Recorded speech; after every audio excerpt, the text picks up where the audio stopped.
had a friend, and they were diabetic, so they always had, like now I guess you can just go to the store and buy needles. Oh, yeah. But in 2004, that wasn't the case. Right.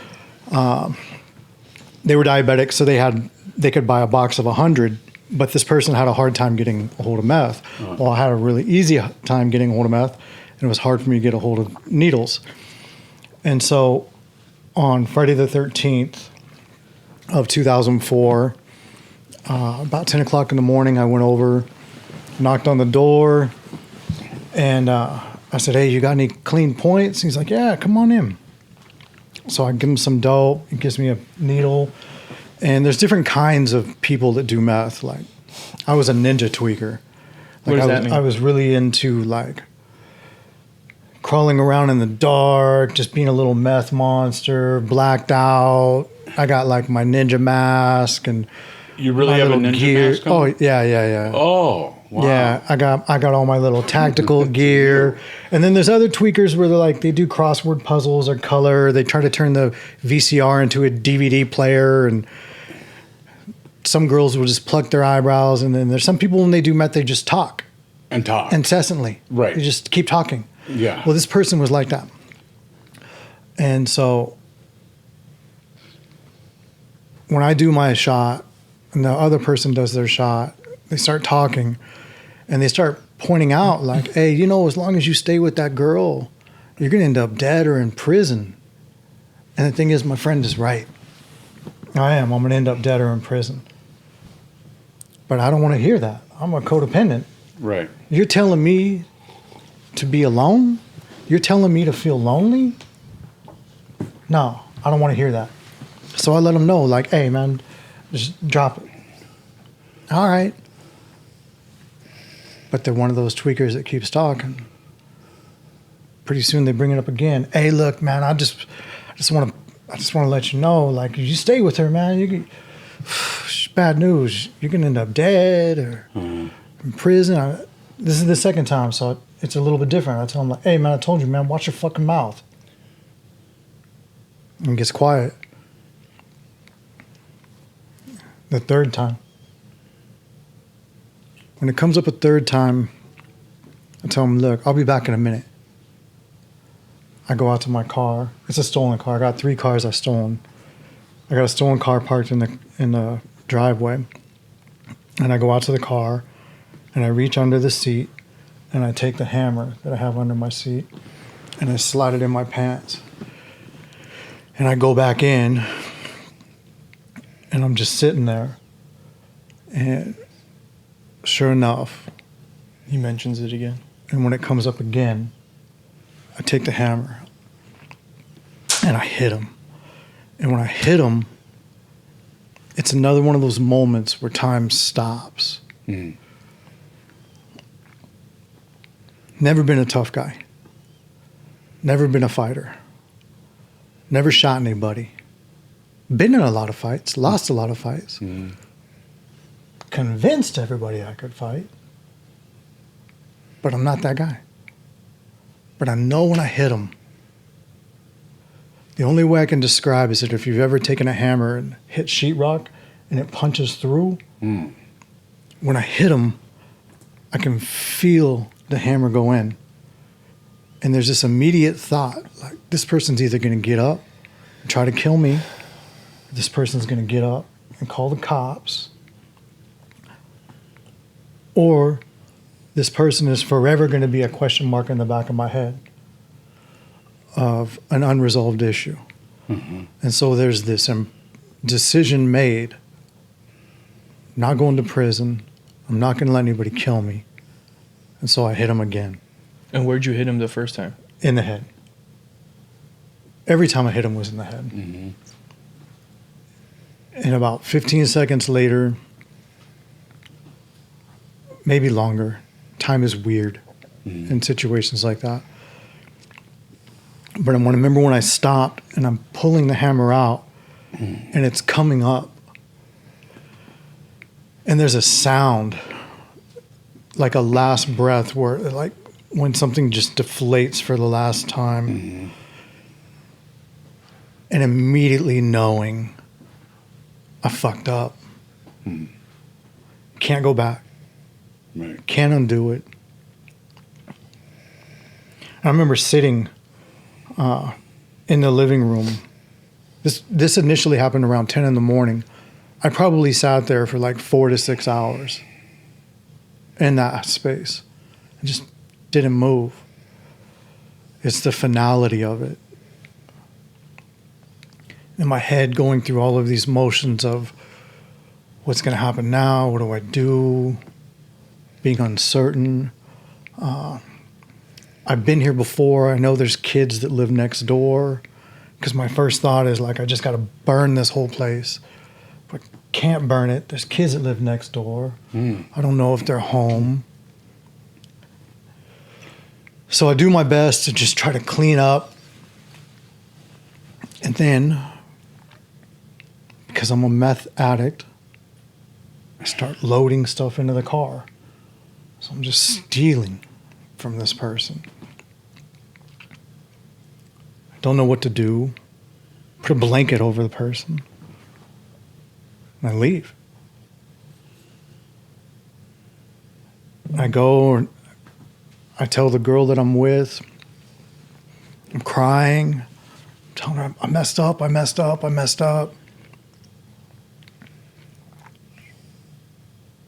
The next day is Valentine's Day, February 14th, 2004. There's this thing hitting and sitting in my head, this clock ticking like, I got to get out of town. I got to go somewhere. It's like a bad movie. Like if I could just get out of here, somehow it'll make it better. But I'm on meth. It's Valentine's Day. So me and Kirsten, the girl that was with Chris, that 6 months ago went out of town. Me and Kirsten and the mother of my kid, I got to at least go up to the grocery store and get chocolates and flowers or something. It's Valentine's Day. So we're pulling into the grocery store. There's a car parked in front of the pharmacy. It's a car that I had lent to the guy that I used to drive for. You're supposed to bring back my stolen car. This is how messed up you get in your addiction. I stole this car. I know, yeah. How dare you steal my stolen car? Yeah. Right? Yes. And so I tell him when we pull into the grocery store, I'm like, hey, just wait here. I'm going to go get that car back. I got a gun in the glove box. And I tell the mother of my kid, like, let me get my gun. I take my gun and I start walking. Coming down. We haven't had any dope all day. I start thinking in my head, like, man, this dude can't see. He can't fight. I go back. I put the gun in the glove box. I'm just going to catch him when he comes outside. Waiting in the bushes. This dude comes out. Jump on him. Start tussling. I know the security guard. We get to tussling. He calls the cops. Cops show up. Put me in the back of a cop car, and I'm sweating. Not because of the meth. I'm in handcuffs. Right. I just killed somebody less than 24 hours ago. Right. I don't have any dope.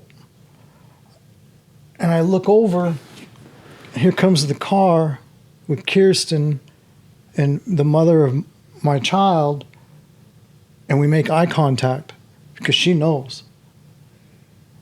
This is the last time I might see her. She turns. Security guard tells the cops. The other guy started it. Wow. Cop lets me out, takes the handcuffs off. I walk away from the scene. Whoa. Cop doesn't know what I've done. I walk back half an hour to where we were, where we didn't have any dope.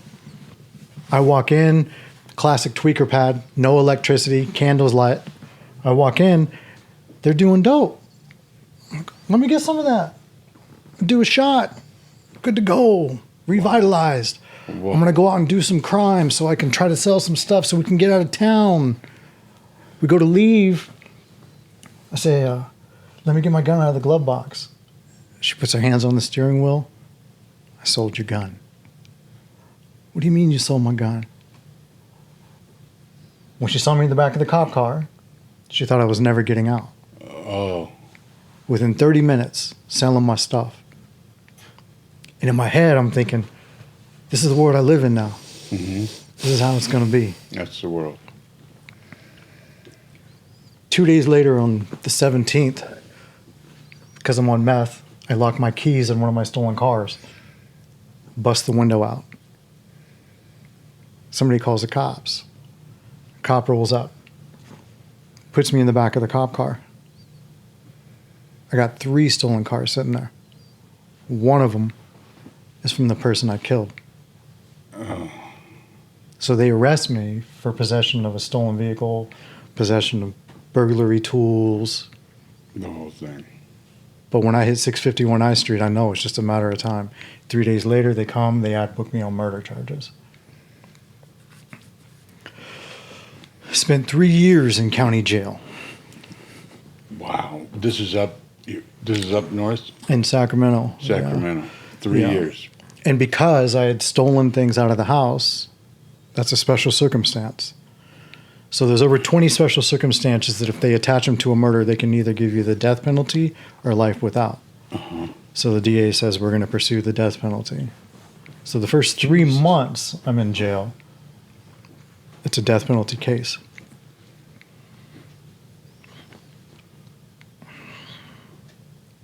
In the course of being in jail for 3 years, the attorney I get gets cancer and dies. The judge I get, or the DA I have, Michael Savage, he becomes a judge, so I got to get a new DA. Mm-hmm. I would literally go into court for 5 to 10 minutes, and they would continue me for 6 months. Right. Yeah. That's what they do. They keep changing the calendar. They're good at that. The lawyers, they're excellent with calendars. Sorry, but Yeah, I don't. 3 years in county jail, I got to the point where I was a houseman. I was running the pod. I'd been there longer than anybody except for one other guy that was fighting federal charges. Tried to learn the law. Watched a lot of kids take a lot of bad deals. Uh-huh. Yeah, no, it's horrible. Yeah. It's horrible. You got the money. Like they say, if you can't do the time, don't do the crime. Really, if you don't have the dime, don't Yeah. do the crime. I just made that up. That was pretty good. I'm sorry. Yeah, so I spent 3 years in Sacramento County Jail. No drugs. But I did have 3 batches of Pruno going at all times. 3 bags of what? Pruno. What's Pruno? It's Prison alcohol. prison alcohol. Oh, I never heard of that. Yeah, so 3 batches. So I got 1 batch that's starting, 1 batch that's fermenting, and 1 batch that's ready to get broke down. Wow. So that I'm never without alcohol. It's the reason I took the job as the houseman. I'm the one that delivers the food. I'm good with the trustees, so there's extra baskets of oranges on the bottom. Right. They sell Kool-Aid, 180 grams of Kool-Aid, 170 of it is sugar. So I only need oranges and Kool-Aid to make wine. So the 3 years I'm in county, I'm just drinking all the time. I eventually end up taking a plea deal. For 18 years, 8 months to life, I take 15 to life for second-degree murder. 1 year weapon enhancement for using a hammer. I think it's interesting that when you kill somebody with a gun, it's a 25-year enhancement. But As if you opposed use to a hammer? a hammer is a 1 year enhancement. But that's just the way that the laws have been written, to where that guns are considered worse than hammers. That's just my little thing with guns. I think if a 4-year-old can accidentally pull a trigger and kill someone 100 feet away, I don't know why that device is worse than something that requires you to be To next to the actually person. be Yeah. committed, right? And then there were a lot of people that had come forward because I was on the news for a couple of nights. Is like this person that was committing all of these crimes. 2 people had said that they wanted me to take convictions for burglary. So I had 15 to life for second-degree murder, 1 year weapon enhancement, a vandalism, a carjacking, and 2 burglaries. So I got 18 years, 8 months to life. I went from Sacramento County Jail, 651 I Street, to DVI, which is was located in Tracy. It's closed since then. Reception. And I remember being in a holding tank for processing and an older guy saying, "How much time are you doing?" And I told him life. And he said, "Well, kick back, youngster. It's going to be a long ride and this is your last stop." And if you remember earlier when I told you I don't do well with rules or authority or being told what to do, even then in that moment, somebody telling me I'm going to die in prison, this guy will never know how grateful I am to him. Because there was this seed planted in my head. I'm not going to die. I'm not going to die in here. I wasn't even thinking about it, but now that you told me I'm going to die in here, check it out, I'm not going to die in here. And it put this thing in me to where, like, I don't know how, I don't know when. This is 2006. This is when life was life. The reason DAs were willing to go from first degree to second degree, it didn't matter. Anyone going to prison in the state of California for a life sentence was going to die in prison. You were not going to be found suitable in parole. The governor was not going to sign off. Nobody was getting signed off. Everybody getting life knew it meant death. So that was the culture at the time that guy made that statement. The first 5 years I was in prison, I went from DVI to high desert. I played the game again because I was scared and weak. I lived under this name and I tried to develop this reputation and I got into these politics and I did all of these things to try to be somebody that I wasn't. When I was sitting in high desert, my cellie worked in CTC, which is where you go when you're sick. There was a guy there that was dying. I'd never done opiates. One day he came back, or I came back to the cell, and he was in there, and he was breaking something down. And he goes, "You want half of this?" And I said, "Nah, man. What is it?" He says, "It's Dilaudid." I said, "Nah, I don't do that stuff." And I told him, "Well, what's it like?" And I'd always wondered why guys from our neighborhood that had done meth, gone to prison, came out heroin addicts. It was weird to me. Right. Why would I do heroin? I'm going to sit on a couch, nod out, and burn holes in the couch? That's dumb. Right. I got my ninja gear. Yeah. Right? Like, still has ninja gear, right? Yeah. I don't get it. I don't get it. It's high desert. Not the worst prison. Definitely not the best prison. Prison's a weird place.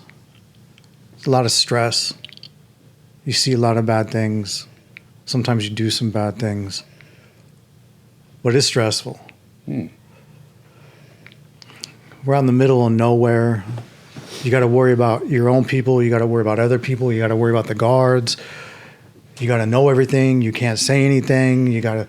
It's this very crazy place that I was in love with. Because of this, what? Because of the structure of it, or what was it's the structure. Structure. Everything about my life didn't make sense. But that did. Cops turned their backs on me. School turned their back on me. I felt like God had turned his back on me. Nothing made sense.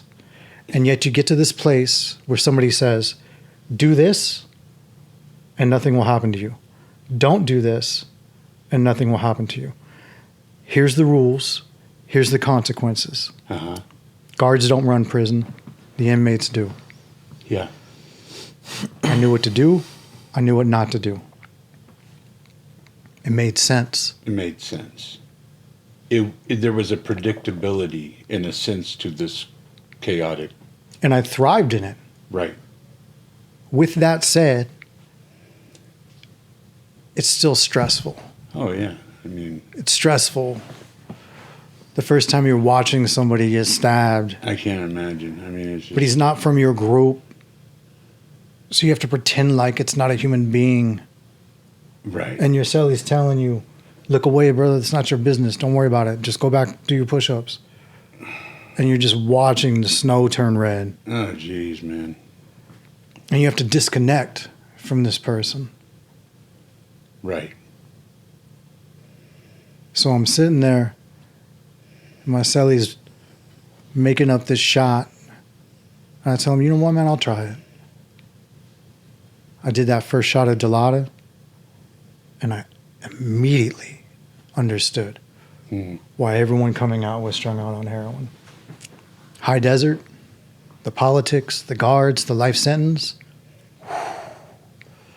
Just lay on the bunk, warm, melted. That old saying, I think from Jim Carroll on Basketball Diaries, it's like being kissed by God. It made all that melt away. The guy that my celly was stealing the Dilaudid from ends up dying. No more Dilaudid. Well, by now I'm doing Dilaudid all day. The cell next to me is the guy that sells the black tar heroin in the building. So I take my line and I swing it over to him. Started buying heroin from him. Now Where are you getting the money to buy it?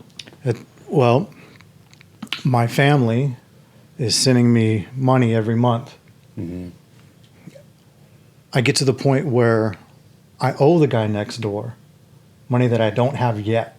Money that I'm hoping will come at the beginning of the month. So I'm in debt. I'm strung out. One night it's 3 o'clock in the morning and I hear banging on the door, man down, man down. So I go and I look. Without getting into the details of it, there was a issue at the time when the nurses went from being guards to private.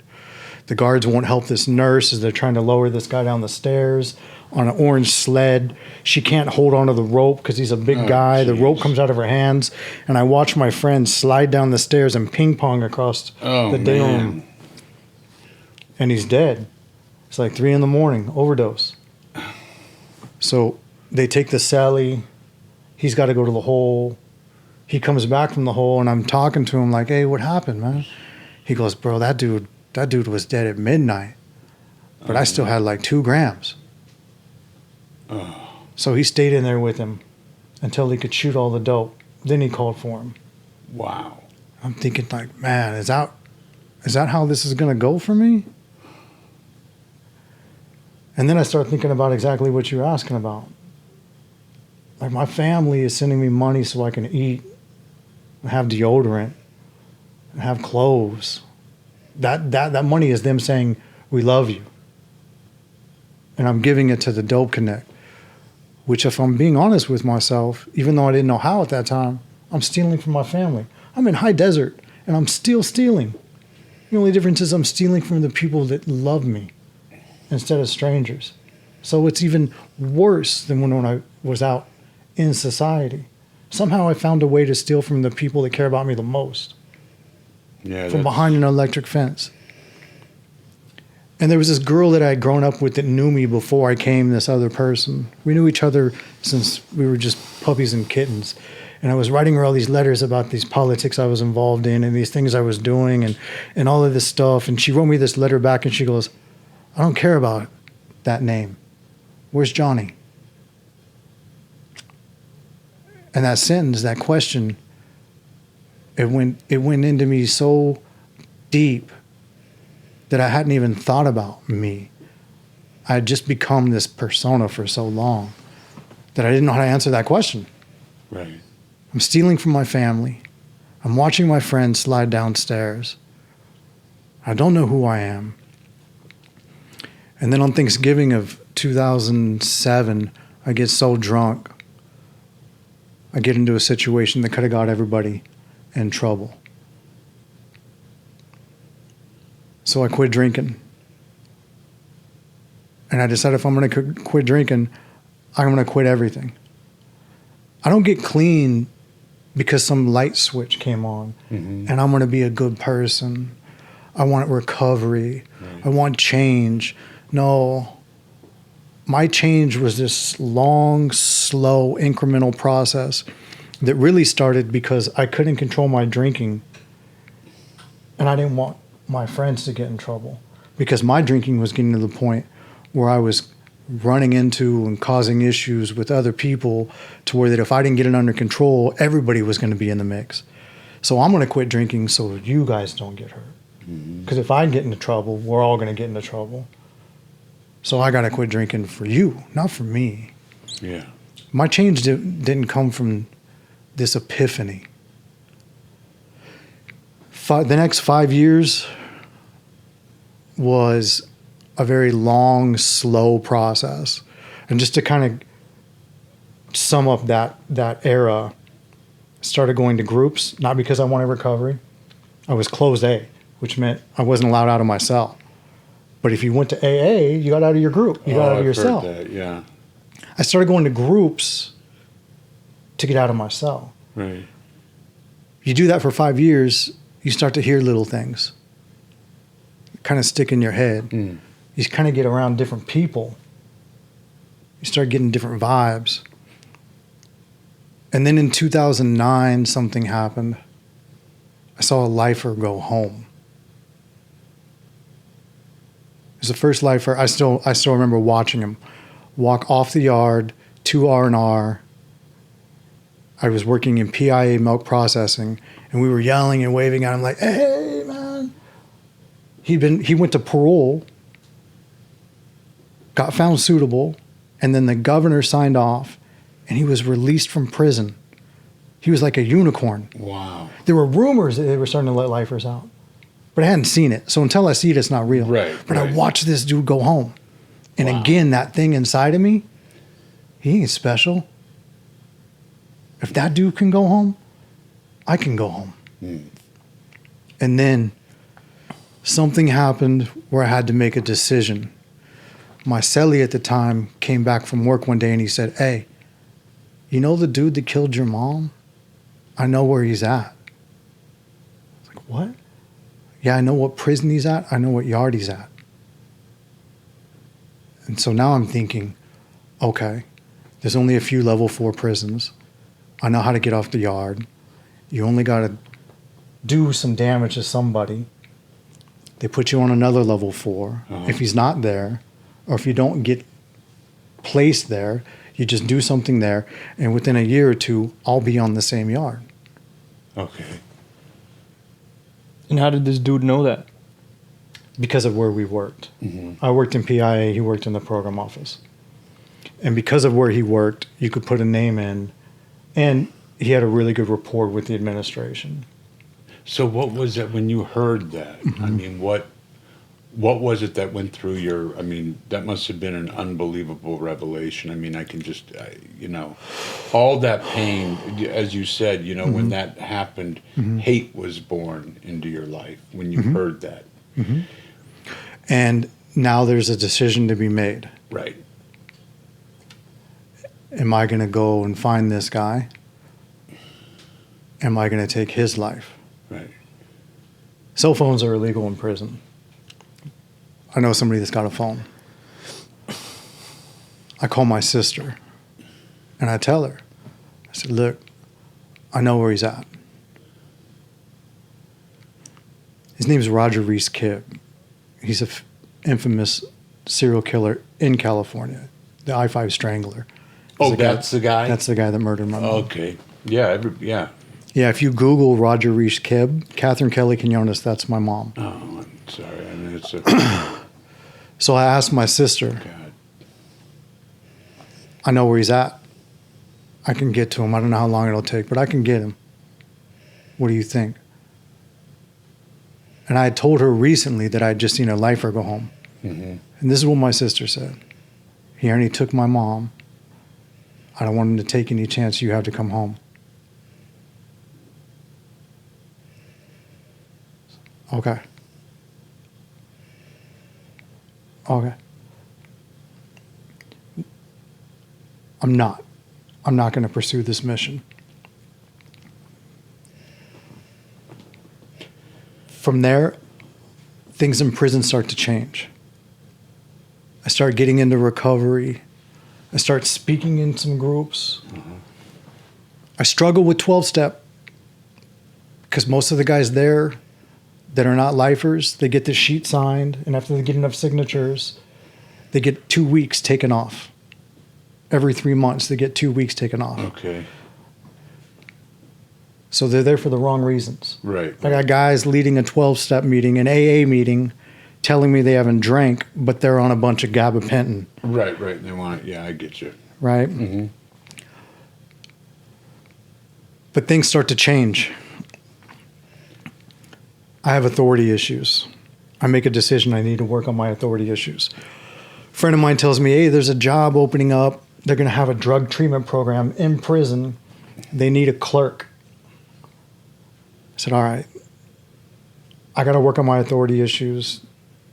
If I can help this cop run this program, I'll give it a shot. And that's where I get introduced to someone that changes my life.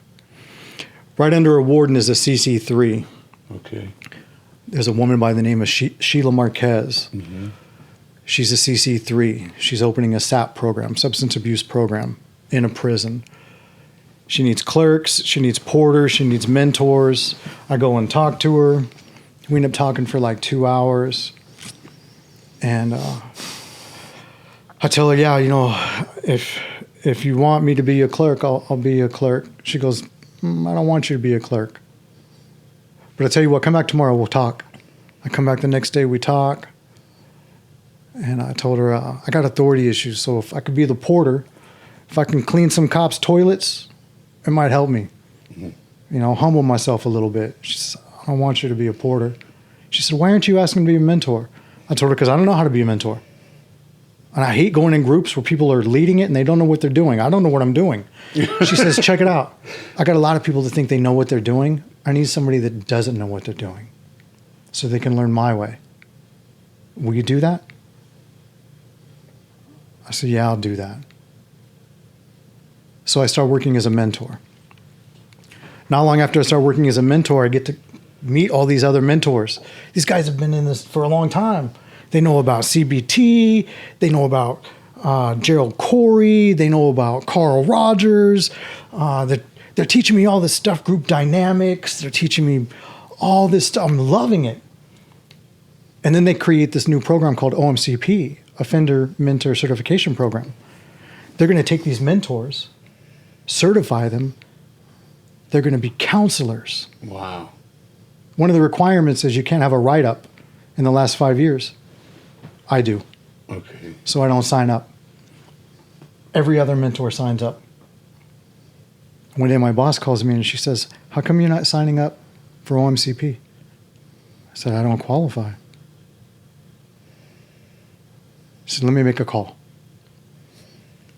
There's 160,000 inmates at that time in California in prison.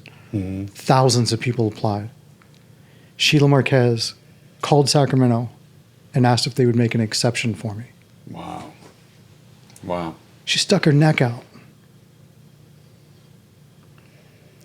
I got accepted. There were 36 people in the state of California that got into that program. And when she stuck her neck out, I told her, I'm going to make you proud. We went through 2 years of training. They brought trainers in from all over. They brought a nun in from Boston that taught us abnormal psychology.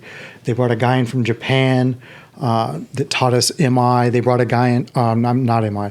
The guy that did MI was from the Navy. Mm. They brought these trainers in from all over the world. 2 years. We did the parallel process where we learned the concepts while living together and applying them on each other. Oh. So after we would go through the education piece, then we would sit and we'd process our backgrounds. I'd never heard about that, the parallel process. It was great. Yeah. It was amazing. I got this band of brothers. We got so connected. Oh, wow. And 2 years later, we tested. And they called us in one by one to tell us the scores. And one of the guys I looked up to the most, Rich DeShane, he came out before me. He goes, I got a 90. So, this guy taught me so much. He was the academia guy. Yeah. My other idol, Gilbert Bale, taught me the guerrilla style. It's not about what's in the book. It's about what's in your heart. He was a revolutionary. He came out, told me his score. They called me in. She said, you have a 91. You got the highest. Wow. And I just broke down crying. I told her, I told her I'd make you proud. Wow. So in 2016, I got certified. Now, I'm not supposed to go to board until like 2024. My first chance. It's way out there. Way out there. So now I'm working in prison. I'm an inmate. I'm in group. I'm certified counselor. I'm actually getting my 2,080 hours while While in you're prison. Yeah. It felt like that for me too, but I wasn't. No, I'm just kidding. It was okay. So a couple of years go by, and one day my boss calls me in, and she says, "Have a seat. How are you feeling?" And my heart jumps. Normally, you only ask how someone's feeling when it's bad news, Oh, like someone passed away or something happened. And she tells me, "You've been under investigation." Well, I'm not doing anything wrong, so I'm like, "All right." She says, "For the last year, they've been monitoring your phone calls, your visits, your mail, talking to the floor officers." I said, "Okay." She said, "A year ago, Sacramento called her and asked her if there were any lifers that she would be comfortable with if they were her neighbor." And she gave him my name. wow. I got put up for an 1170D, which is an exceptional conduct. I got sent from prison back to 651 I Street in front of the same judge and the same DA that sent me to prison for life. I got sent back to Sacramento because the judge had the ability to release me, take no action. At that time, those were his options that he was aware of. He could release me from prison immediately, like walk out of the courtroom, Right. or take no action. Right. But no one had ever gone up on 1170D. The only 1170Ds before that had been like if an inmate was killing a guard and another inmate saved the guard's life. Oh, okay. These rare exceptions. Great thing. I got sent out because I had 2 college degrees, had done well in OMCP, worked with the youth diversion program where we had 4 different school districts coming in, trying to undo the damage that the Scared Straight program had done, Oh, right. where we actually used counseling skills with kids instead of fear, because fear is not a healthy motivator. I ended up going in front of this judge. The judge said, "I don't know what this is. I don't know what exceptional conduct is, but I'm not going to do anything to your sentence." And I told my attorney, I said, "Could I just speak for a minute?" She asked the judge. The judge said, "That's appropriate." And so I stood up in court and I spoke. I spoke for about 5 minutes. When I was done speaking, the judge said, "Look, we're going to take a recess." Judge goes out. Judge comes back in. He says, "All right, look." Okay, what did you say though? I explained how the prison had gone from being a hell to a monastery for me, what I had done with it, and if I was released, what I intended on doing. The idea that when you take a life, you can never offset that deficit. But you can spend the rest of your life trying to be a part of the solution instead of the problem. I just articulated it in different words. So when the judge came back in from the recess, he said, "I'm not going to release you, but here's what I am going to do. All of your terms are ran consecutive. I'm going to modify your sentence and run them concurrent." Meaning instead of having to do 15 to life, then the 1 year, then the remaining 2 years, 8 months, they're run concurrent. And when you run a concurrent, whatever number is biggest is your limit. Okay. So the 15 then became my max, Right. which meant I was past my due date to go to board. Right. I went from Sacramento back to prison, immediately got a ducat to go for my psych eval. You can get a low, a medium, or high, meaning your risk assessment on society. Right. I got a low. And on February 5th of 2019, I went to board. At that time, board hearings were 45 minutes, 60 minutes long. I was in there for 6 hours. Wow. A lot of guys, when they go to board, they take like 8 or 10 pieces of paper. I took hundreds. I spoke so long at the end when the commissioners convened. When I came back in, they said, "Normally when people talk as much as you, I just sit back and wait for them to hang themselves. You never did." The last time I sat and talked to two people that I don't really know was in the boardroom. Yeah, My life had was in the mentioned balance. that to me. Yeah. Yeah. Because the way it works in California is if you don't know who you are, why you did what you did, your causative factors, what your relapse prevention plan is, if you don't understand and aren't willing to get naked emotionally, mentally, in every way possible in front of two strangers, you will get denied for 3, 5, 7, 10, or 15 years. Come back and try it again. Wow. I got found suitable, and on June 20th of 2019, I was released from prison.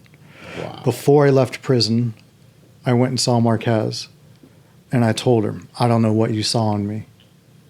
You saw something in me that I didn't see, and you took a chance on me to be an OMCP, and then you took a chance on me with an exceptional conduct.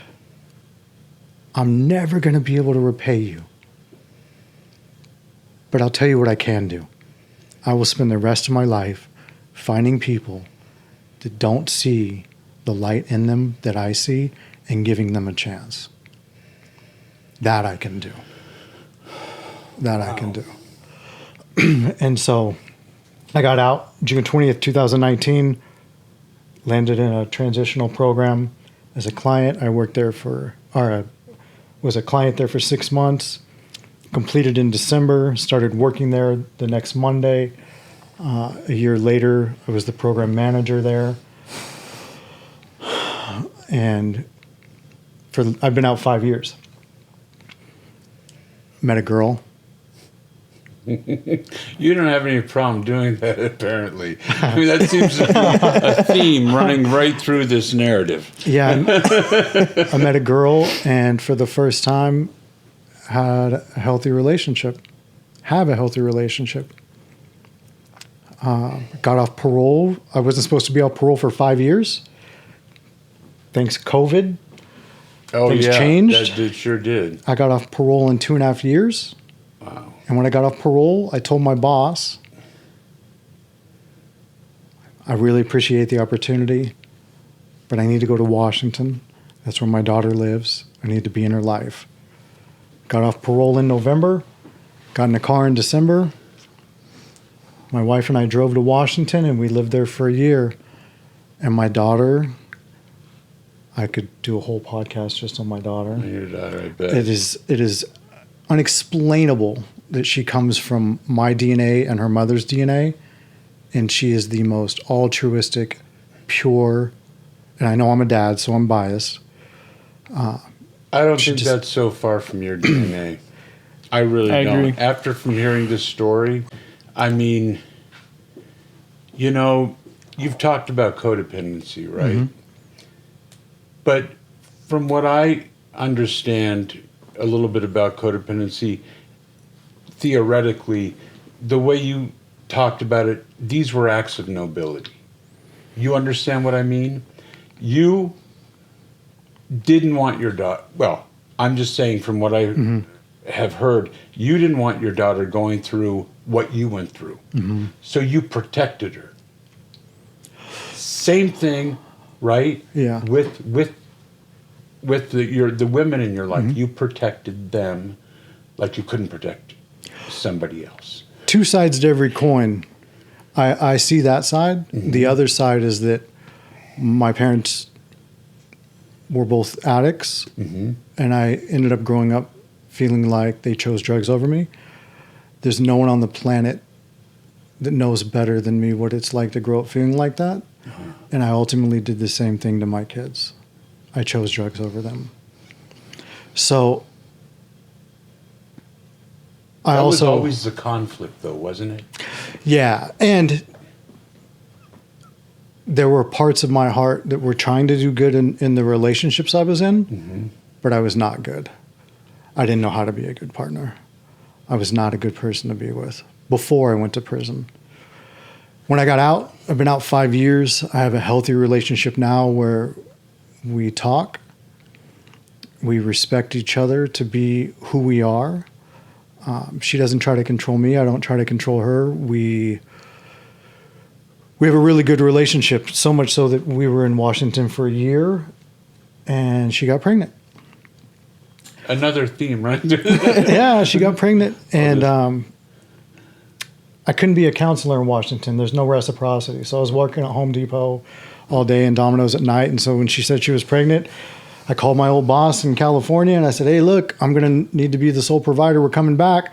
Put in my 2-week notice, put in the 30-day notice for the apartment.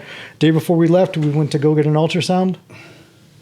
And I was a stillborn, no heartbeat. But we'd already committed to coming back. And so we got in our cars and we drove from Washington to California in separate vehicles and just cried. Mm-hmm. And I didn't know when we lost the baby the impact it would end up having on me, because it was the first time I was going to get to be a good dad from the beginning. Mm.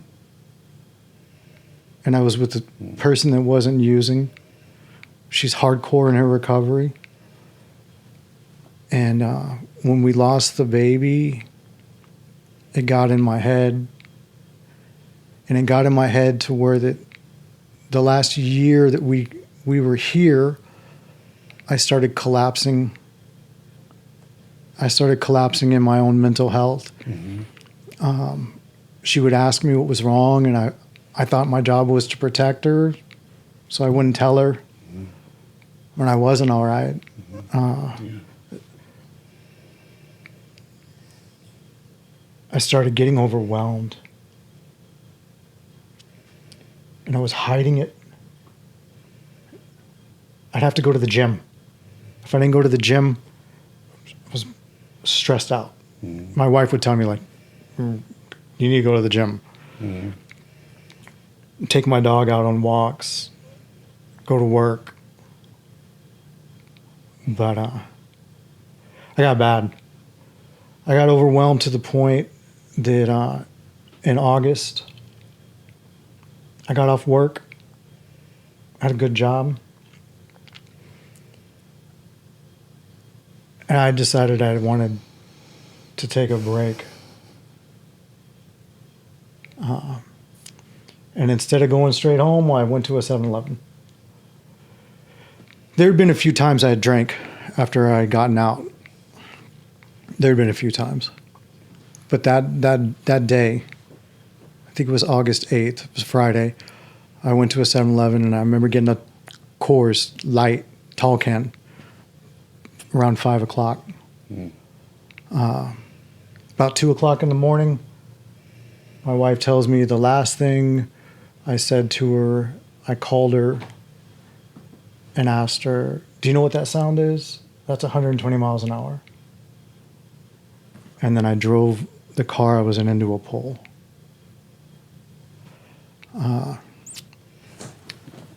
Trying to kill myself. Spent the next couple of days walking 18 miles. I had my Fitbit on. Mm-hmm. Monday, when I came to, I'm looking at my Fitbit, and I had walked 18 miles after the wreck. And drank, walking around San Fernando and Selmar. And someone had been messaging me, asking, what's going on? What's going on? Monday came, I hobbled down to the car. I went to work. I resigned, went home. Somebody I worked with reached out, said, what's going on? Texting me, and I'm just ignoring it. And my phone rang. And Stacy called me, and she said, if you're not going to answer my text, I'm going to call. What's going on? My wife didn't know it. Nobody knew it. My plan was, once I could walk again, I was going to go in the woods, and I wasn't going to come out. Mm-hmm. Stacy called, and she said, well, did you talk to someone? If she would have called 5 minutes before, I wouldn't have answered the phone. If she would have called 5 minutes after, I wouldn't have answered the phone. Somehow, for some reason, I answered the phone, and I told her, yeah, I need to talk to someone. And so I talked to someone, and he looked out for me. He gave me an opportunity, and I went into detox. I went into a really good detox. I think I was at Inlight for 28 days, around there. Inlight. I don't believe in God, but I sure do believe in mysteries. Marquez, Well put. Marquez was a mystery. I can't explain her. The program that I landed in when I got out of prison, the owner, Julio Martinez, I can't explain him. I was a client that made his counselors cry. He made me the program manager. He took me back when I came back from Washington. Inlight, I can't explain it. It was exactly what I needed. The therapist I had, the counselor I had, the clients that just happened to be there at that time, the medication, the humility that came when Stacy called. I don't believe in predestination, predetermination. I don't believe in any of that. Fuck, that shit's mysterious. It's mysterious. I mean, The timing of all of it being just right. Well, I mean, even from your story, I mean, even from the bridge, and you know what I mean. It's mysterious. Yeah. I mean, we don't know, but something's up, right? I mean, something. I don't know what it is, but Yeah. Yeah. And I had something weird happen the other day where a friend of mine in Washington killed himself. I'm Rest his sorry. soul. And so I had just messaged my friend to ask him if he knew, hey, did you hear about Jesse? And I'm driving and I'm reading the responses. He's like, I don't understand how anybody would want to kill themselves. And I looked up and I realized I was on Hubbard. It's the first time I had driven on Hubbard since I had tried to kill myself on Hubbard. Wow. And here's my friend asking me, how could Jesse kill himself like that? As I'm passing the pole. Whoa. That's wow. And there's this sensation through my body of, okay, I can't explain it to him. I can't explain it to myself. But I'm here. What's the message? I don't know the answer. But I know that when I go to work, the thing that lets me sit with people is there's no judgment. Just staying humble. If I hadn't been humble, I wouldn't have told Stacy yes. I wouldn't have told the doctor yes. I wouldn't be here. So I just stay as humble as possible. I'm not the name that I used to go by. I'm not a counselor. I'm not a program manager. I'm not a parolee. I'm not a lifer. I'm not a convict. I'm not a murderer. I'm no label. This is what it is for me. Like just sitting and having moments, sharing space, just like having this energy and not getting caught up anymore. And it might sound kind of crazy. Somewhere on the sidewalk on Hubbard, there's a version of me that died when I hit that pole. Going to Inlight, it was kind of like being in the nursery at a hospital. I feel like my life has started over again. It's not the first time I feel like that I've died. I mean, there's this name that I used to go by. Right. That guy's buried on a yard in a prison. I can show you where. Right. And the person that I wasn't when I got out, that's laying on the sidewalk on Hubbard.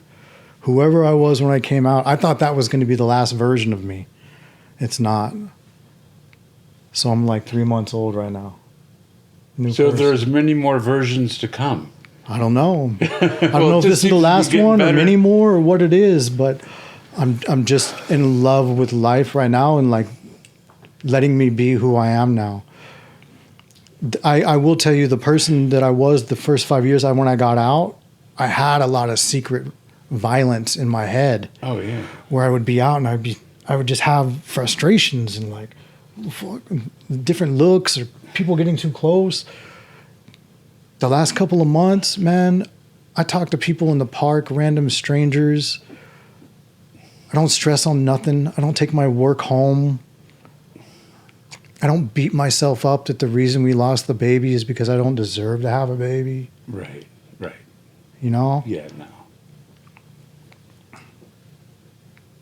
Just being free. Free. I mean, Yeah. free. Yeah. You know, that's what from what you're telling me, giving up, not having to have the name, not having to have all of that. Yeah. Everything that made you, Yeah. feel safe or protect, all of that. Now you're free. I mean, I see that. I mean, it's. I want to ask you a question. Yeah. So, you've been through a lot of suffering. What do you think is the point of suffering? Oh, that's the kind of question that kind of goes outside of my attention. Only because right now I'm really enjoying being in a space where I'm not answer driven. I don't know if that makes sense. I get it. But when I was in prison, I had to figure out an answer for everything. So I got into the philosophy. I got into different types of religions. And I needed to have answers when I went to board Right. on everything, which was very mechanical, but also had to have this connection to my spirit in order for there to be authenticity in what I said. I'm kind of enjoying being the artist right now, which means for me, art that's for the questions that come after the answers. But I also don't want to just kind of gloss over the question of like, what's the point of suffering? Because I feel like your heart is giving you an answer at this moment. I just don't. I want to accept all of life, which means there will be joy, there will be suffering. I don't want to avoid suffering, but I don't want to seek joy. I really just want to remain open to kind of like the flow of the river instead of trying to dam a lake and only have certain things contained within it. I'm enjoying being in a flow right now where I'm not sure where I'm going. Well, that's what the freedom is, isn't it? Being in that flow. That flow is freedom, and I like that idea of having it, not being in. How did you say it? Not being in a place of answers. You know what I mean? Instead of having, because who really has answers? Do you know what I'm saying? Yeah. And answers ultimately, in a sense, I think, can kind of entrap somebody or trap them. Yeah. And from what you're saying, I mean, you told a very, very courageous, inspirational story to, I think, a lot of people out there who are watching this. I don't think I could have survived maybe a month and a half in your life, to be quite honest with you. And so I really respect you coming on here and talking about stuff that was deeply personal and really sharing this with us. And I think that you continue to help so many people. That is a purpose, a huge purpose. And the world is better that you're here. Oh, yeah. With these two guys instead of the other two guys. Yeah. I owe those two guys a lot. They signed a piece of paper saying, we'll see how he does. Well, we'll sign a piece of paper that says we know how he does, and it's all good. It really it always helps me, in recovery to hear this, and really the mystery of it all, and when things start going in a certain direction, how certain things fall into place that we really can't figure out, with our minds, but they happen. I don't know why. Yeah. But I've heard it over and over again. Yeah. Yeah, I think your story really not only gives hope but I would say gives wisdom. And the type of wisdom that it gives is one that people can't understand unless they have been through your shoes. And I think the underlying message is that regardless of the difficulties that you face, there's always a light at the end of it. Yeah, I think for me, one of the main things that's been sitting with me a lot is most of my life, the message had been, no one's going to help you. You have to do it on your own. But when I look at people like Marquez and Julio and the doctor, like there's the humility to let someone help you. It might be easy for some people, but it's one of the hardest things. One of the reasons that I wanted to even come on here and talk is because, like, I had 17 years clean. It's easy to let something like clean time become this pressure, a badge, something that kind of weighs you down. Like, I don't care if someone's got a day clean, a decade clean. No one's special. I'm here. I'm going to do my best. And I think, although you might disagree with me now, because you said you don't believe in God, but I definitely do think that with all the mysteries, like you mentioned, God was looking out for you. And I think that he definitely has a purpose which might not be apparent, or it might be, but I feel like people who go through the things that you go through have a purpose that not everyone is bestowed with. So I think the beautiful thing about life is, like you said, discovering it as you go. But I really want to thank you for coming on here, sharing your story. I'm very touched by it, emotional by it as well, and yeah, I mean, it was really I think you're awesome, man. I think you're really great. heartfelt and honest, and you rarely get that. You know what I mean? I mean, you get it, but it's rare that someone really speaks from the heart and touches other people the way you have here. Well, I think a lot of people would benefit. I definitely gained a lot of wisdom. So Thank you so much, man. thank you, John. Thank you. Thank you, John. All right. It's a pleasure to meet you. You too. Yeah, absolutely.